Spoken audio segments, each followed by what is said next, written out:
Bem-vindos ao Minemos Mundana, História, Política e Psique. Eu sou o Cami, sou professor de História e estudante de Psicologia. E hoje nós vamos continuar o nosso curso sobre a formação histórica do pensamento político e falar um pouco sobre as dinâmicas políticas em Roma. A história da luta de classes entre patrícios e plebeus dentro de Roma foi muito utilizada pelo próprio Marx para exemplificar a sua teoria do materialismo histórico dialético. Então é essencial a gente abordar esse período. Roma se torna independente dos etruscos em 509 a.C. e nesse período ela já é a principal cidade etrusca na Itália. Interessante é que parece que o rei etrusco governava Roma com o apoio de um senado, que era um conselho de anciões, assim como em Esparta havia a Gerúsia. Os romanos têm um conselho dos patriarcas, digamos assim, das principais famílias mais ricas e antigas da cidade, né? Somente patrícios, ou seja, descendentes das famílias mais antigas, tinham direito a participar do Senado, que escolhia alguns cargos públicos. Os plebeus, que eram descendentes de famílias que chegaram depois, não tinham os direitos a esses cargos públicos. Como Roma estava crescendo, o rei etrusco tinha que lidar com algumas pressões de crescimento populacional e de comerciantes que enriqueciam na cidade que não tinham esses direitos. Então o rei tinha a pretensão de ampliar os direitos políticos para pessoas que não eram descendentes das primeiras famílias. Roma tem muito essa lógica, que também o Império Americano tem, de que os mais antigos têm que ter mais direitos, os que vão chegando mais tarde têm que pelear, né? Você não pode chegar depois e querer a janela. Então a expulsão do rei Tarquínio em Roma, o fim da monarquia em Roma e o início da República, é um grande exemplo de algo que ocorre muito na história do Brasil também. Vamos fazer uma revolução, vamos mudar quem manda, vamos mudar o sistema para não mudar nada na realidade. Porque foi uma retirada do rei para que aqueles que antes eram a elite da sociedade continuassem sendo a elite e aqueles que não tinham acesso aos poderes políticos continuem não tendo acesso aos poderes políticos. Isso não dura muito, porque poucos anos depois começaram a ocorrer greves militares e a maior parte do exército romano eram plebeus, pequenos cidadãos proprietários de terras que lutavam por suas terras e compravam seu próprio armamento e formavam o exército romano. Para vocês terem uma ideia, em 509 a.C. ocorreu a expulsão do rei Tarquínio, etrusco. Em 494 a.C. ocorreu a primeira grande greve militar, que coloca o Senado de joelhos. A greve militar sempre foi a grande arma dos plebeus para conquistarem seus direitos, além do quebra-quebra também, né? Ao longo de mais de 300 anos, os plebeus vão conquistando direitos em Roma. Enquanto isso, Roma está crescendo e atraindo escravos e atraindo estrangeiros, que vão ser explorados também. Roma passa por uma burocratização da governança, né? Estabelece diferenças entre a Assembleia da Plebe, o Senado, estabelece os tribunos da plebe, que são senadores com poderes de veto, ou seja, tudo que o Senado decidir, os tribunos da plebe têm que concordar, né? Senão não se torna lei, e tudo vai ser debatido dentro da Assembleia da plebe e esses caras vão ser os representantes da plebe dentro do Senado. Eles vão ter muito poder por isso. É como se fossem os grandes líderes sindicais, sem querer ser anacrônico, mas já sendo. Uma instituição romana muito comum e que hoje é um termo político para entender política é o clientelismo. Clientes eram plebeus que ou por dívidas ou por serem empregados puxa-sacos, eles ganhavam algumas regalias dos senhores, né, dos patrícios. Então o clientelismo é basicamente o puxa-saquismo institucionalizado. Uma das leis que é considerada uma grande vitória dos plebeus é o direito de haver casamento entre patrícios e plebeus, com a lei Canuleia. Esse direito também foi muito utilizado pelos patrícios, pois esse casamento entre patrícios e plebeus serviu muito para conquistar lideranças plebeias através de um casamento. Então por que eu vou defender os direitos dos plebeus se eu estou saindo da condição de plebeu para a condição de patrício? A política e a economia macro de Roma, ela passa por uma dinâmica de ampliação, de crescimento, de devorar o que há em volta, de ir crescendo, né? E assimilando tudo que tem em volta. Então eles têm uma instituição também chamada protetorado. É bem interessante. É aquela coisa de máfia, né? A gente protege você, a gente protege o vizinho. É aquela proteção que é muito amiga, né? Então a Judéia, por exemplo, era um protetorado romano no período em que Cristo nasceu, né? Você que gosta muito de ver filmes aí sobre a vida de Cristo, né?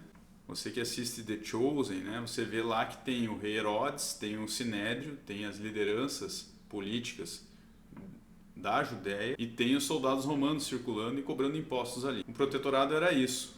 Os romanos cobravam tributos e teriam o direito de botar suas tropas circulando naquele território, mas o povo daquela região poderia manter o seu governo, poderia falar a sua língua, ter liberdade religiosa, ter amplas liberdades, digamos assim. Claro, ocorriam abusos com aquelas tropas ali, e o governo daquela região ficava muito desmoralizado. Então era normal que cedo ou tarde aquelas regiões se revoltassem, e quando ocorriam essas revoltas, os romanos iam lá e pacificavam. Foi o que ocorreu com os judeus em 70 depois de Cristo. Eles sofreram mais uma diáspora e foram perseguidos ao longo da história ocidental por aqueles poderes que se sucederam em Roma, a Igreja Católica no caso. O exército romano se justificava naquelas regiões, pois protegia aquelas regiões, por isso um protetorado. Mas na verdade, quem estava sendo mais protegido era a própria Roma, pois se um inimigo fosse atacar Roma, primeiro teria que passar pelos protetorados. Então Roma ia assimilando.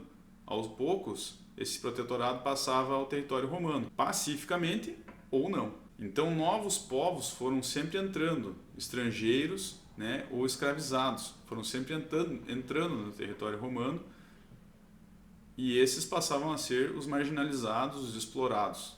Lembra dos plebeus? Os plebeus agora vão poder ter mais direitos, né? Então ali pelo século III a.C., não há muitas diferenças entre patrícios e plebeus nos direitos políticos. Apenas em cargos mais tradicionais, religiosos, os patrícios vão ter direitos que os plebeus não têm. Vai continuar existindo plebeu pobre, que vai ser explorado. Vão ter escravos, que às vezes até vão ser mais ricos que os donos. Então a gente tem que entender isso. Não é capitalismo, é história antiga. No capitalismo, quem tem dinheiro tem poder. Na história antiga, não necessariamente.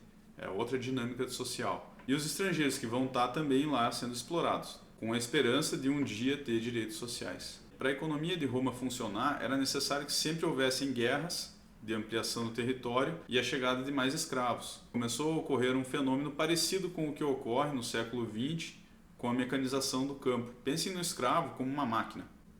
Se você é um grande latifundiário com um monte de escravos, você vai pagar salário? Não. Se você é um pequeno agricultor que não tem dinheiro para ter um escravo, como você vai competir com um grande latifundiário cheio de escravos?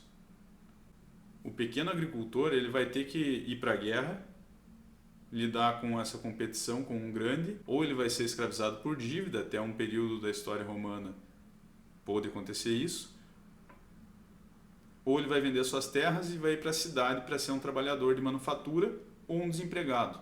Por volta do século II a.C., essa situação já estava insustentável, pois havia muitos desempregados dentro de Roma. Houve a formação de um proletariado, ou seja, uma classe de pessoas que não tinham nada para oferecer aos seus descendentes.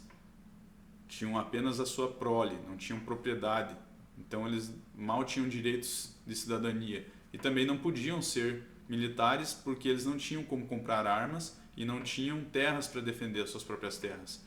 Havia essa lógica de que você precisava estar defendendo a sua terra para ser do exército romano. A política romana ficou meio dividida entre os optimates, aqueles senadores mais linha dura que queriam manter a coisa do jeito que estava e pau no povo se fosse necessário, se o povo se rebelasse. E haviam os populares que tentavam resolver essa situação mantendo ou dando um jeito de fazer o povo voltar a ter terras, com reforma agrária ou outras soluções para esse problema. Como tudo em Roma gira em torno da militarização, o exército foi uma das formas de resolver esse problema.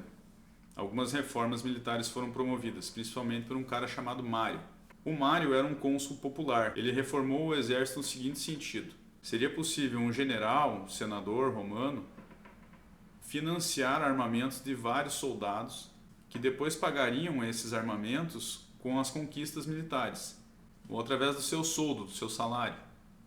O exército romano também era dividido em tropas regulares e tropas de assistência. Essas tropas de assistência eram uma forma de subir socialmente. pois se você lutasse por 25 anos pelo exército romano, você ganhava um pedaço de terra e o seu filho seria um cidadão. Não é muito diferente hoje no Império Americano, né, em que soldados do mundo inteiro lutam pelo exército americano para depois ganhar a cidadania americana.